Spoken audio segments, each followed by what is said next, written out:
igihe cyose nari nama niko ndaraba mu mahanga mu bindi bihugu bidusumbye gutera imbere bya bindi tuvuga ko biri developer uburimyi bwaho bumeze gute donc nkaraba nkabibona humura ndaba mu Bwongereza uburimyi bwaho bumeze gute nkaraba mu Bushinwa bimeze gute mu Buyapani muri za Turkiya Australia nkagaruka no ngaha muri Afrika hose nkaraba za Kenya za Uganda bugeze zimaze kudusiga cyane mu burimyi ari ukuntu uburimyi bwaho buteye imbere maze ivyo zose nkavyitegereza nkaza ndaraba bo babigenza gute. Hariho rero ikintu nasanze natangiye kukibona n'Abashinwa n'ubwoko bw'umwavu nkabona Abashinwa barabikoresha mu bigori barabikoresha mu miceri barabikoresha donc mu biterwa vyamira mu kuzimu canke vyamira hejuru hose nkabona ku ma YouTube ahantu hose ngomba mbona umwavu usigura umwanya munini timba ati none umwavu kutaka umwanya donc mbona ari vyahariya vyabigoye ariko ntangura kubona nunga muri Afrika meme nunga muri East Africa umwavu ariko arawusigura cyane ndavuga ati nko muri Uganda ko ndawubona Kenya ndawubona numva intahe z'abarimyi bavuga ngo yuko bano nk'umwimbu mwinshi kubera uyu mwavu eske wacho hoze washika gute Yes, hello morning my dear distributors of Green World. I've already started my season and as you are seeing I'm using the tractor and I have a hope for this fertilizer because I know that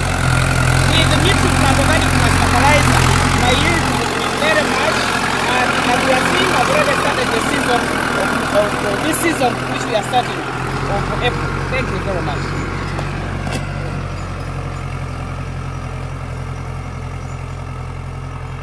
kugira ndavyizera nari mfise ahantu narimi ibigori hariya muntu zeya mu vyegwa ivyo bigori rero vyari asha vyanse byahinduye amabara bifise ukuntu bisa cece navuga ati reka rero manze mpimire kuri biriya bigori ca ndabutora ndawugura ndawujanayo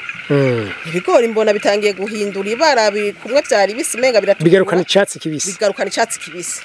ca navuga ati rero ko ngahanyi kuko aho nawujanye hari mu bunyomvu niho umuntu yaragitangura ko harima yego tereka rero njire mu muceri naho none wewe nkuno munsi nkuwukoresha wewe wizeza Abarundi bawugure nk'abarimyi baje kuwukoresha je kuvyo ndiko ndabona ahiwanje kuvyo ndiko ndabona ahiwanje kuko nakubwiye yuko n'uburyo nahora nkoresha nabonye ko bwagabanutse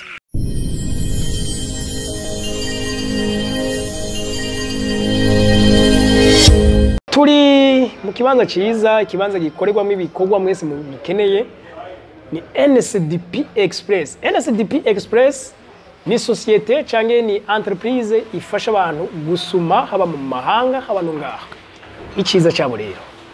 barabikuzanira ivyo bintu nimba ari cyo waguriye mu Bushinwa nimba ari wakiguriye mu Buhindi nimba wakiguriye hehe ahari hose ushaka barikuzana ico kintu kihosanga ngaha neza mu Burundi nico kimwe no ngaha mu Burundi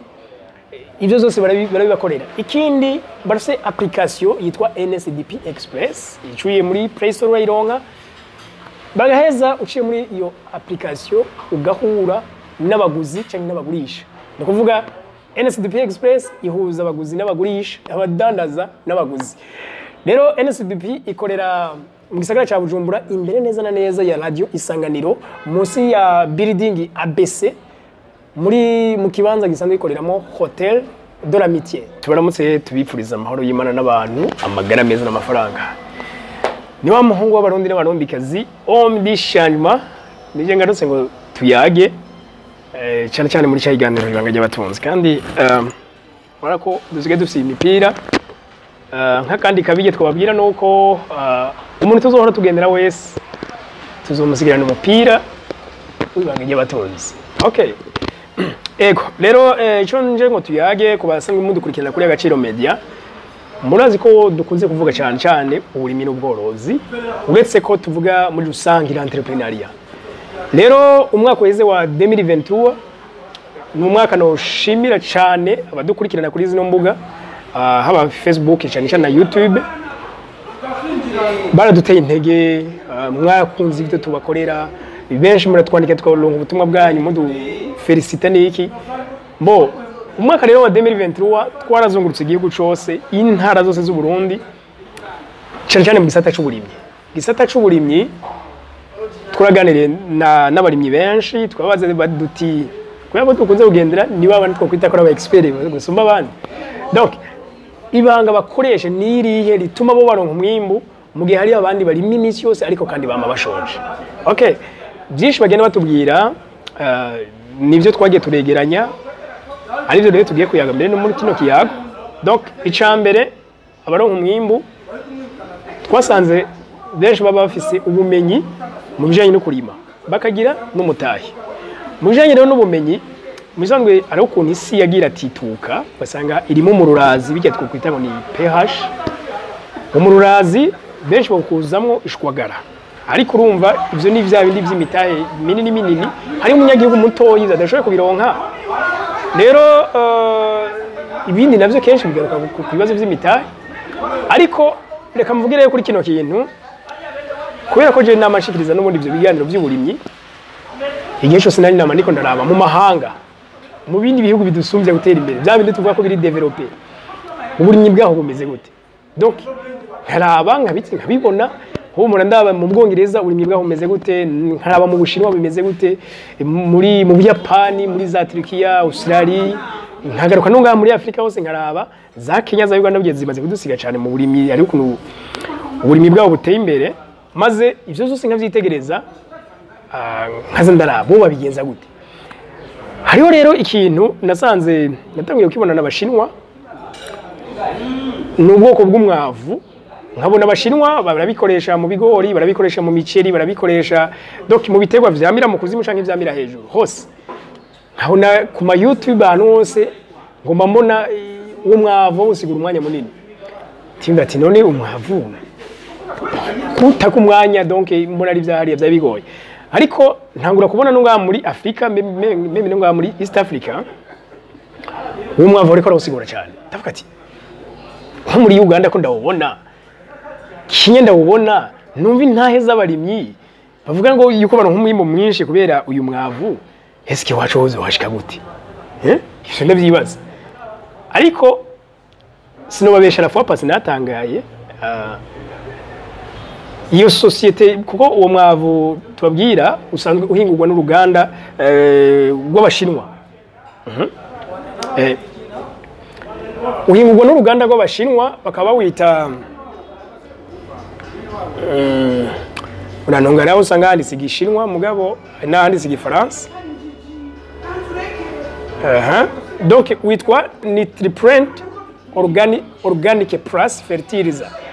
donc ukozwe nk'amazi mugabo ntabwo uri chimique uri biologique sinzi ko mu mvijarico ni nkaho twacha tuvuga ngo numwavu kama bo nabonye rero nyabashinwa bakoze mu buryo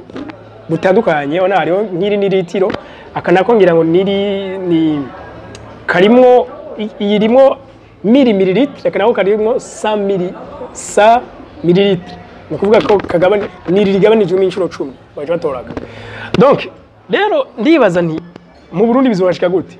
nza ko usanga byarahashitse hamaca ndibaza nti none nimba umwabo warahashitse kubera ko ikintu kiza gikora ku burimyi kenshi n'ubworozi izabu n'ikigo ca leta n'institut ya leta igira ubushakashatsi ku biterwa no ku bitungwa eske bana wemeje ko ukora mu Burundi bon sanga rero deja barahejeje donc sanga na ministère ya agriculture nayo nyine yarahejeje donc bose bashize ko accord kano kanya uri kurakoreshwa n'abarimyi batandukanye mu gihugu cy'u Burundi. Ndicho tuma rero je nanje nk'umuntu asanzwe apromoting uburimyi biciye kuri GACIRO MEDIA iyo platform ni yanyu ni yacu twemi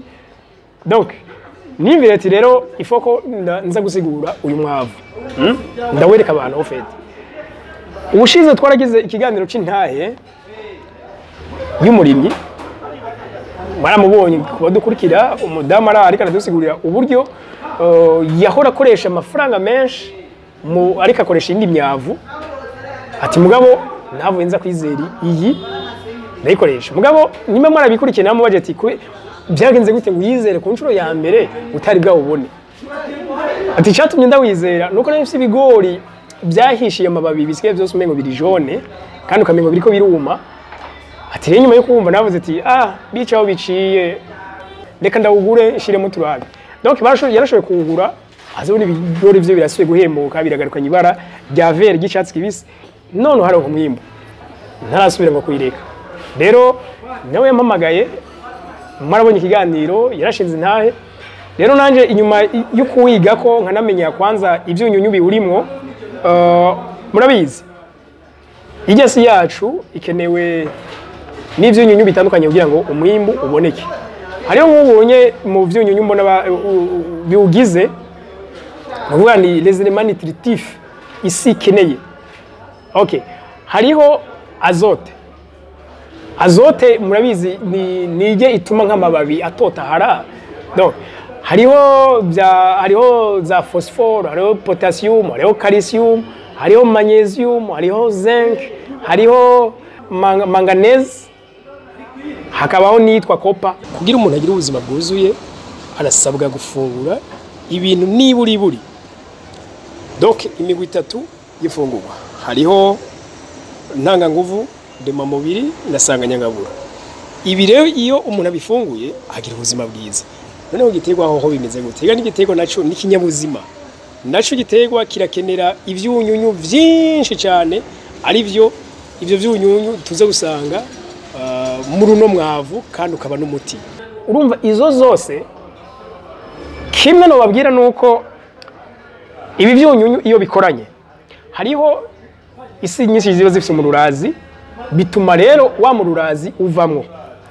irabikora hariho kuba wotera igiterwa ugasanga aho hantu par exemple mu muyaga mwinshi cange hameze nka rubugaragwa ibiterwa ntibifata hasi neza mu mizi iki kirabikora hariho gutuma ibiterwa byawe biza kwimbuka kandi bagira n'umutumba munini donc nka bijya bikurira hejuru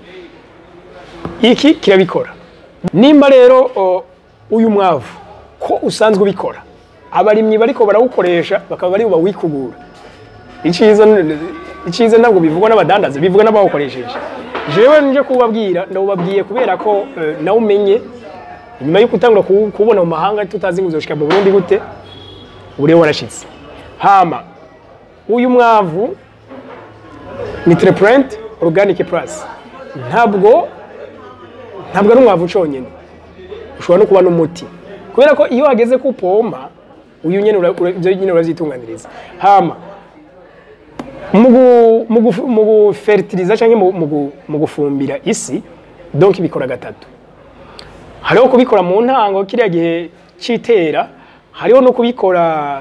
mu gihe cibagara hariho no kubikora rero amababi amaze kuba menshi cagiye ahora haduka n'ingwara zifatiye amababi y'ibiterwa uyu nyene ucubikura directement ugutabira no gupompa bigenda guterera hariho uducupa duto twa 20 ml niko usukamwo inuze ukakuzuza aka 20 ml ugaca usuka mu kibido cange reka dufate nka mu mazi ngana na 20 litre urumva ko iyi ni icupa ryonyene ndashobora gukorera hegitara zishika 2 sasa rero ntababeshe uretse ko mu byo namaze gutahura uganya amafaranga ugakoresha make no kubakozi niyo uri kuratabira hakora baki kubera ko umwe gusa ashobora kuhamara ipompa agenda arapompa hegitara umwe arayimara none wowe ukoresha hegitara uri kurakoresha yindi myavu umwe akahamara ntibishoboka no kuvuga ko burya nubwo dukunze kwidoga ngo bisingo yaratitutse hariho n'ahandi hantu burya ushobora gusanga hari umwavu mwinshi kuburyo igiterwa kirandarara kikaba kinini gusa mbwa ntigitangiye ntikize ko ivyamwa byari bikenewe uyu ufasha isi kuja ku rugero rubereye ntibije hejuru cyane kandi ntibije munsi cyane kuja ku rugero rubereye cyagiye umwimo ushobora gucuboneka rero ikindi ku bibazo muzogira nshobora kuba ntasiguye ngaha mu gihandiro muzompamagare nzobandanye dufashanye nico twihaye kandi ndashima abantu bahora banyizera ari byo bansiguza je nshoboye nkabibasigurira ibyo ntashoboye nkabahuza n'ababishoboye nibaza nuko rero ikindi no babwira gitangaje kuri uyu mwavu nabwiye ati n'umwavu ukaba n'umuti kubera ko ari biologique ntabwo ari chimique ni biologique no kubitungwa ku bantu bafise ibitungwa bipfuza yuko bibyibuha uyu nyene urabikora. Par exemple nk'ibitungwa ufise nk'inka, ufise nk'ingurube, ufise impene wipfuza ko zibyibuha, par exemple uzishakira inyama conyene, iki ngiki kirabigukorera. Uyu n'umuti uri biologique atari chimique. Rero murumva ko bikore ibintu byinshi. Muraza kunyandikira ndashiraho nimero muri description haba kuri YouTube canke Facebook. Abaza kubikenera bambaze ngahi Bujumbura urahari. Ayi imbere ya ni hafi ya banki nkuru y'igihugu BRB, hakaba kandi imbere ya KCB bank. Ego ni Green World, iyo Green World ni go ruganda ruhingura uno mwavu muti, ndawita umwavu muti, ni uruganda rw'Abashinwa. Rero bagenzi sinobona ikintu gitanga umwimbu ngo neyo kibasangiza kandi ari byo tujuru namama. Ego murakoze rero musangize no video bandi ibisigaye twibere mu mashimwe kandi ndabashimira nkuko benshi namwe mukunze kushimira. Nuko murakoze cyane yiri bombi changement abipfuriza kugira amafaranga mu mufuko, amagara meza, mahoro n'amafaranga. Bye bye.